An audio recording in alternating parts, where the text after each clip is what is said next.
Hello everyone, today I will explain a Korean thriller movie The Call, released in year 2020. Spoilers ahead, watch out and take care.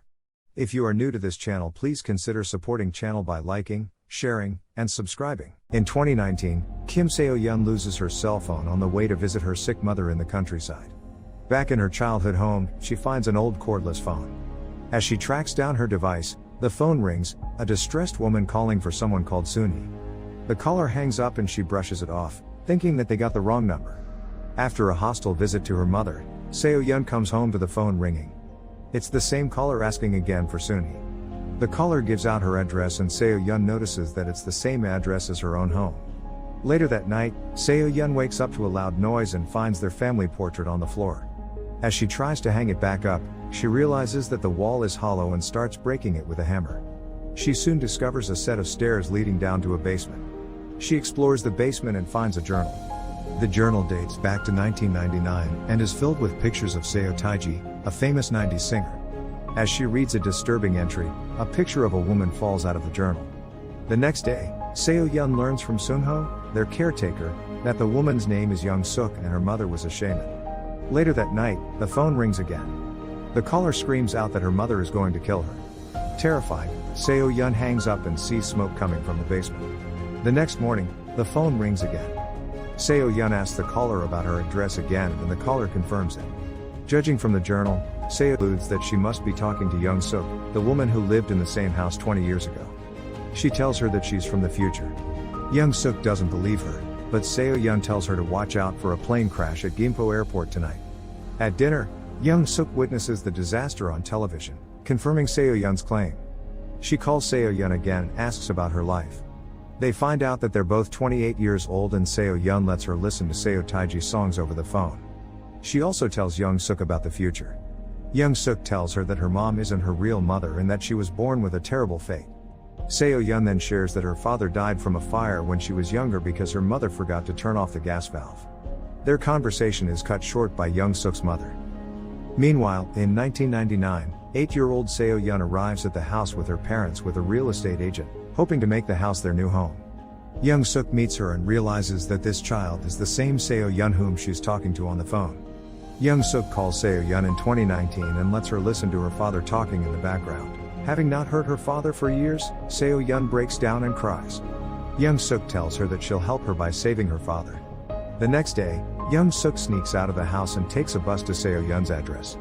She makes it to their residence just as soon as Seo-yeon's mother leaves. Back in the present time, Seo-yeon waits anxiously for Young-sook's call. Just then, an unknown number starts calling her new phone. She looks down and sees the scar on her leg from the fire disappearing. She drops her phone and stands in shock as the whole room changes around her. She goes out to see the house completely transformed too. In the garden, she's shocked to see her mother well and her father alive. She calls Young-sook immediately and thanks her for helping her. Young-sook sits in awe, thinking about the power she now holds in her hands. Over the next few days, Seo-yeon tries to get used to her new life while Young-sook leaves signs around the house for her to discover. What she does in her timeline affects Seo-yeon's timeline, confirming Young-sook's theory. One afternoon, Young-sook calls Seo-yeon, but this time she doesn't answer. Throughout the day, Young-sook keeps calling her, feeling increasingly aggravated. When Seo-yeon arrives, she apologizes and tells Young-sook that she spent the day out with her parents. Their conversation is cut short by Young-sook's mother who tells her to never call again. Meanwhile, Seo-yeon grows worried and starts looking her up online. She finds a news article from 1999 stating that Young-sook was killed by her mother during an exorcism. When Young-sook calls her, Seo-yeon warns her that her mother is going to kill her. Later that night, Young-sook's mother comes into her room and starts stabbing the figure under the bed cover, only to find out that it's a stuffed toy. Young-sook emerges from behind and starts laughing, knocking her mother out with a fire extinguisher. She pins her down and stabs her repeatedly. She calls Seo-yeon after and says that she is now reborn. Back in the present time, Shin-hye visits Seo-yeon's family carrying the year's harvest. Meanwhile, a parallel event is occurring in 1999. The younger Shin-hye arrives to see an erratic Young-sook. He accompanies her inside and finds the house in disarray. As he puts away the fruits in the fridge, a trash bag falls out, containing the bloody severed head of Young-sook's mother. Back in 2019, Seo-yeon is having dinner with present Shin-hye and her family when the phone rings. She answers it and hears younger Sung-ho's voice in the background and then a loud thud before the call ends. When Seo-yeon returns to the kitchen, she finds Sung-ho gone. Piecing two and two together, she runs to the police station and learns that Sung-ho was killed in the 90s by Young-sook. Back in 1999, a young police officer named Mi-yoon, together with their chief, visit Young-sook's house, investigating Sung-ho's disappearance. Mi-yoon is instantly suspicious of Young-sook, but finding no evidence to link her to the case, they leave. When Young-sook calls her later on, Seo-yeon confronts her about the murders and tells her that she'll get caught and be imprisoned for the rest of her life. Young-sook then demands her to find out how the cops catch her and reminds her that she was the one who saved her father's life and starts threatening her life. Seo-yeon then breaks down in her room, unable to fathom the evil she has just unleashed. Meanwhile, Mi-yoon digs up some records and discovers that Young-sook has severe antisocial and borderline personality disorders. As Young-sook tries to contact Seo-yeon, she finds younger Seo-yeon and her father on her doorstep. Seo-yeon's father tells her that they were supposed to meet today to discuss the final selling of the house. She lures them inside, unaware of their brutal fate. At the present time, Seo-yeon is spending time with her father as he teaches her how to drive. As they drive through a tunnel, her father starts disintegrating. She cries out as she tries to save the remaining fragments of her father, but it's too late. Meanwhile, young Seo-yeon looks on in terror as Young-sook chops her father into pieces. When Seo-yeon wakes up, she finds herself alone in the tunnel. She runs back to the house, now abandoned, and finds writings on the floor in blood from Young-sook, telling her to answer the phone. Suddenly, a phone rings in the room. Seo-yeon answers it and it's Young-sook. She tells her how she killed her father, and now she's going to kill her younger self. She gives Seo-yeon 1 hour to find out how the cops will catch her or else she's going to kill her. Seo-yeon screams at the phone and thrashes the room, feeling frustrated. She's lost her father, but she can't give up now.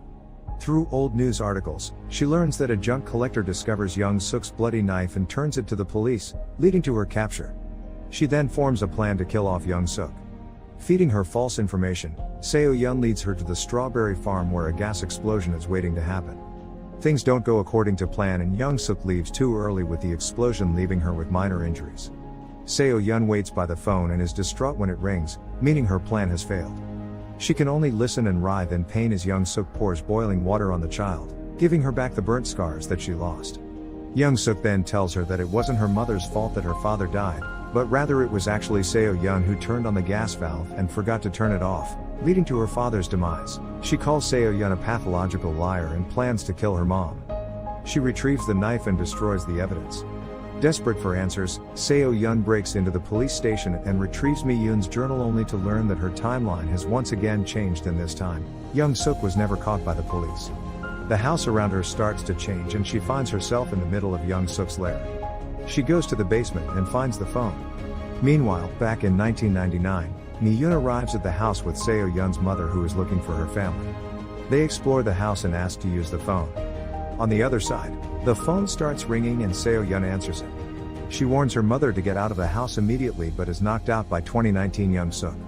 With her cover blown, Young-sook takes a knife and slices Mi-yoon's neck. Back in the present, the phone starts ringing again and a struggle ensues. Older Young-sook tries to strangle Seo-yeon, but she fights back, biting her hand to escape her grasp. She grabs the phone and is able to escape to her room. Seo-yeon's mother has managed to lock herself in the same room. The phone rings again and she answers it. It's her mother calling from 1999. As they struggle for survival, Seo-yeon tells her mother to calm down and grab the fire extinguisher. She waits by the door but hears her young daughter's cry for help outside. She goes out and hugs her daughter with Young-sook striking her from behind. She stops the knife with her own hand and pushes the killer back into the room.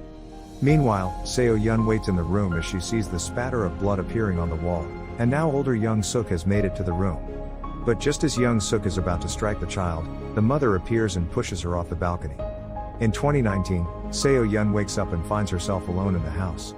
She runs to the hospital but doesn't find her mother there. Fearing the worst, she goes to the cemetery and finds her father's tombstone.